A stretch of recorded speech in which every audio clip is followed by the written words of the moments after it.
আপনাদের মাঝে আরেকটি ভিডিও নিয়ে। তো এই ভিডিওতে আমি কথা বলবো হইলো আরেকটি গাছ সম্বন্ধে, যে গাছটির নাম হলো ইউক্যালিপটাস গাছ। তো ইউক্যালিপটাস গাছের অপকারিতার দিক সম্বন্ধে জানাবো। আপনাদের কিছু অপকারিতার দিক আছে।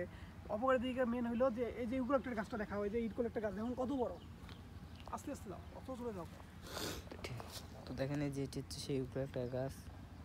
তো দেখেন এই গাছটি অনেক এর উচ্চতা দেখেন উঁচু। এই দেখেন,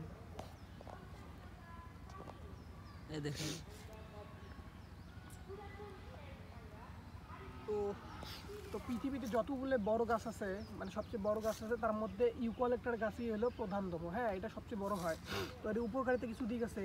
এর উপকারিতার দিক আছে, যেমন ধরেন আপনার এই যে ইউক্যালিপটাস গাছ থেকে যে তেলটা পাওয়া যায়, এই তেলটা দিয়ে আপনার হইলো মশা নিধনের কাজে ব্যবহার করা হয়। তারপরে আপনার অ্যান্টিসেপটিক তৈরিতে ব্যবহার করা হয়। আপনার এর কাঠটা যেটা হচ্ছে, কাঠটা অনেক ব্যবহার করা হয়, অনেক কাজে ব্যবহার করা হয় বাড়ির আসবাবপত্র হিসেবে। তো এর অপকারিতার দিক হলো যে আপনার এই ইউক্যালিপটাস গাছের আশেপাশে প্রায় 10 ফুট এলাকার ও ভূগর্ভের প্রায় 50 ফুট নিচের পানি কিন্তু এরা আকাশে উড়িয়ে দেয়। তো এই গাছ রাত দিন 24 ঘন্টায় জল শোষণ করে, বাতাসে ছাড়ে। তো এর ফলে মাটিতে পানির ঘাটতি দেখা দেয়। এই গাছের কাঠের গুণাগুণ তেমন কিন্তু অতটাও ভালো না। তো এই গাছ পরিবেশের জন্য কিন্তু আবার ক্ষতিকরও করে। তো এই গাছের আশেপাশের অন্য প্রজাতির গাছ জন্মাতে পারবে না। এই গাছ মাটিকে শুষ্ক করে ফেলে এবং মাটির উর্বরতা আস্তে আস্তে কমাই ফেলে। তো আর ইউক্যালিপটাস গাছ কেটে ফেললে মাটির উর্বরতা ফিরে আসতে অনেক সময় লাগে। তো ইউক্যালিপটাস গাছ বর্জন করা কিন্তু আমাদের জন্য উচিত। তো আবার এর উপকারিতার দিক যেটা বলছিলাম, তো আবার বলতেছি যে ইউক্যালিপটাসের কচি পাতা রোদ্রে শুকিয়ে গুঁড়া করে রাখা কিন্তু দরকার। কেন? কারণ ঠান্ডা, কাশি, সর্দি, জ্বর হলে উক্ত গুঁড়া 1 চামচ করে চা বানিয়ে প্রতিদিন 2 বার খাওয়া দরকার। তাহলে আপনাদের ঠান্ডা, কাশি, সর্দি, জ্বর একদম নিমেষেই উড়ে যাবে।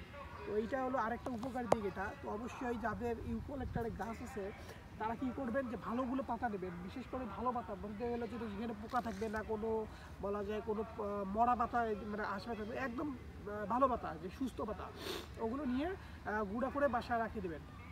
এটা আপনার ছোট বড় বৃদ্ধা সবাই খেতে পারবে। যখন তাদের সর্দি, জ্বর, কাশ আসবে, তো তারা কী করবেন, তারা সুন্দর মতো প্রতিদিন 2 কাপ করে চা খাবে। আমার যেমন সর্দি লাগছে, দেখছেন সর্দি আছে, তো আমি সকালবেলা 1 কাপ চা খেয়ে আসছি। তো এখানে গিয়ে আর এখন খাবো না, একবার খাবো বিকেলে বা সন্ধ্যের দিক। হ্যাঁ, তো এই তারা এটা করবেন।